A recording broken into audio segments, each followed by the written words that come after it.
Hello comic readers. तो हाँ, Sentry को बीच में से फाड़ दिया और तुम्हारे अर्थ को एक पूरे सिम्बियोटिक परत से घेर दिया और सारे एवेंजर्स को एक दलदल में फंसा लिया। उसके बाद तुम्हारे एडी ब्रॉक को एक हाई प्लेस से गिरा दिया। हाँ, मैं बात कर रहा हूँ नल की। नल ने अभी तक इतना कुछ कर दिया चैप्टर 1 में। नाउ वी आर चैप्टर 2 पे बढ़ रहे हैं और देखते हैं कि आखिर क्या होने वाला है आगे। Let's start. चैप्टर स्टार्ट होता है और एडी काफ़ी गंदी तरीके से नीचे गिरा है, बहुत गंदी तरीके से, उसे बहुत लगी है। देन वहाँ पर स्पाइडरमैन आ जाता है एंड स्पाइडरमैन कहता है कि भाई तू हिम्मत रख, मैं तुझे बचा लूँगा। और वो चिल्लाता है मदद के लिए, लेकिन कोई भी वहाँ पर नहीं आता। ये ऑब्वियसली एवेंजर्स अब कहाँ ही आएंगे।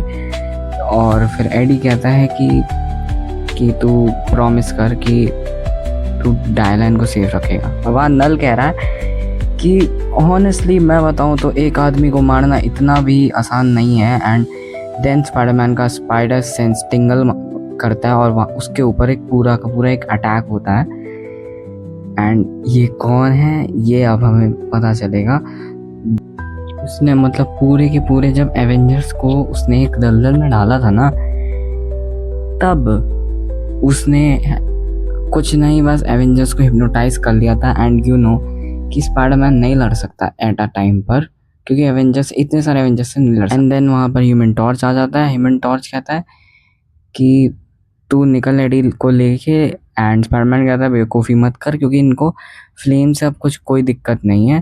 तो ह्यूमन टॉर्च कहता है इन्हें दिक्कत हो या ना हो, मैं तेरे और तेरे लिए, तेरे एडी के लिए और तेरे लिए टाइम बाय कर दूंगा। और फिर वो फट जाता है, मतलब खुद को फाड़ लेता है ऐसा सुपर नोवा ब्लास्ट करके।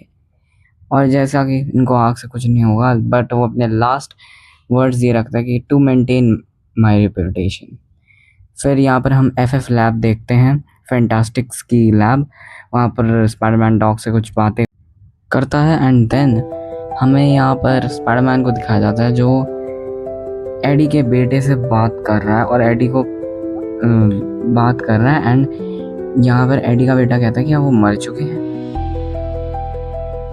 और फिर एडी आपका स्पाइडरमैन कहता है कि नहीं, मतलब वो मरा तो नहीं है लेकिन अधमरा है। जस्ट लाइक यही कह रहा था वो कि वो बस अधमरा हो गया है, लेकिन तू यहाँ सेफ नहीं है, तुझे कहीं और सेफर जगह पे जाना पड़ेगा, चल मेरे साथ। और बाहर देखते हैं कि वहाँ पर सब एवेंजर्स जो बचे हुए हैं वो आ चुके हैं, जैसे कि ब्लैक पैंथर और बाकी फैंटास्टिक्स, सू एंड ऑल। तो बस मजाक करता है स्पाइडरमैन। तुम्हें पता है स्पाइडरमैन कितना मजाक किया है।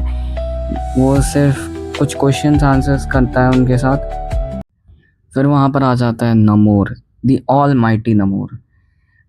तो हाँ, ये एक विलन ही है। एंड नमोर कहता है कि क्या चल रहा है। और नमोर कहता है कि मेरे लोग इतने सालों से फ्रीजिंग डार्क, मतलब मिलियंस ऑफ ईयर्स से फ्रीजिंग डार्क से लड़ रहे हैं और एक बार भी हारे नहीं। तुम पहली बार लड़ रहे हो और हार रहे हो।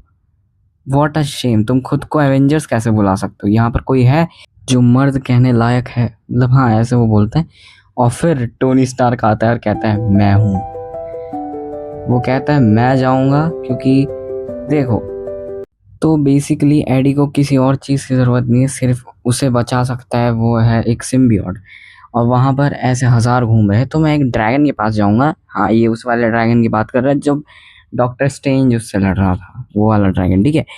मैं एक ड्रैगन के पास जाऊंगा और उससे सिम्बियोट ला के इसके अंदर डाल दूंगा, सिंपल। नमोर अपने साथियों के पास गया हुआ है, वो मतलब उनसे मदद मांगने गया है मरीना टेंच के बॉटम पर। और यहाँ हमें ड्रैकुला, मतलब हमें ब्लेड दिखाया गया है एंड ब्लेड ड्रैकुला से डील करने। और यहाँ पर हमारा आयरन मैन लड़ रहा है ड्रैगन से, एक सिम्बियोटिक ड्रैगन से। और उसके मुंह में घुस जाता है एंड उस ड्रैगन के मुंह में घुस जाता है। और फिर वो कहता है कि देख, अगर मैंने कुछ छेड़ाछाड़ी की तो नल को पता चल जाएगा, क्योंकि ये सब के सब एक हाइव माइंड से कनेक्टेड है। तो मुझे पहले इसका रीराइट करना पड़ेगा DNA, और इसी के लिए मैंने एक्सट्रीमिस्ट बनाया था।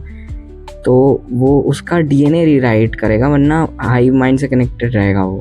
उसके बाद यहाँ पर आ चुका है आयरन मैन एक सिम्बियोट को अपने उस पर लेके, और तुम उसकी एडी की हार्ट बीट दे सकते हो। वो धीरे धीरे डिम होती जा रही है एंड वो कोशिश करते हैं, पर वो उससे कनेक्ट होने के कारण वो वाइटल्स बढ़ा देता है एडी के। और फिर यहाँ पर अनलीश होती है हमारे छोटे बच्चे के बालक की पावर, हाँ एडी के बच्चे की पावर शुरू होती है। और फिर वो उससे पूछता है तुमने ये कैसे किया, ब्ला ब्ला ब्ला ब्ला। और देन तुम हार्ट बीट दे सकते हो कि बातों के चक्कर में उसकी हार्ट बीट बंद हो चुकी है, या एडी की हार्ट बीट बंद हो चुकी है। मतलब क्या बोलूँ मैं, इसके आगे क्या बोलूँ। वो मे भी मर चुका है, मे भी क्या मर ही चुका है। सो ये था एंड इस चैप्टर का। अगेन अ न्यू सस्पेंस, मतलब मर गया वो लिटरली। देखो मरा तो नहीं है मे बी, क्योंकि वेनम वेनम #32 वाला चैप्टर जो इसमें था, तो वो मरने के बाद तुमने स्ट्रेंजर थिंग्स देखी है कि जब मैक्स को वो मार नहीं पाता, मतलब मैक्स कोमा में चली जाती है, तो मैक्स एक ऐसी जगह पर चली जाती है जो वेकना की याद से बनाई हुई जगह थी, जस्ट लाइक यही है, लेकिन उसका पूरा कॉन्सेप्ट थोड़ा अलग है कि वो याद की दुनिया नहीं है, वो एक पूरा नथिंगलेस है, मतलब उसमें कुछ भी नहीं है, कुछ भी नहीं। तो कार्नेज के समय में भी तुम्हारा एडी उस नथिंगनेस में गया था, और इस बार भी एडी मरने के बाद नथिंगनेस में गया। सो मतलब ये और वहाँ पर उसे वेनम मिला। हाँ, क्योंकि अब देखो वेनम भी इट्स जस्ट लाइक वो भी मर चुका है एंड एडी भी मर चुके हैं, तो दोनों उस नथिंगनेस में ट्रैप्ड है। They are trapped, still trapped, ठीक है। तो पता नहीं वो वापस आ पाएंगे कि नहीं, लेकिन एडी अभी तक तो मर चुका है। मैं बोलता हूँ तो मैं नेक्स्ट चैप्टर में, क्योंकि नेक्स्ट चैप्टर बहुत इंटरेस्टिंग है, मुझे तो बहुत मज़ा आया था उसे पढ़ने में। और परसों आने वाली है वीडियो। हाँ मैं जानता हूँ थोड़ा लेट हो गई थी वीडियो, लेकिन कभी कभार हो जाता है। मैं मिलता हूँ नेक्स्ट वीडियो में, तब तक के लिए बाय बाय कॉमिक।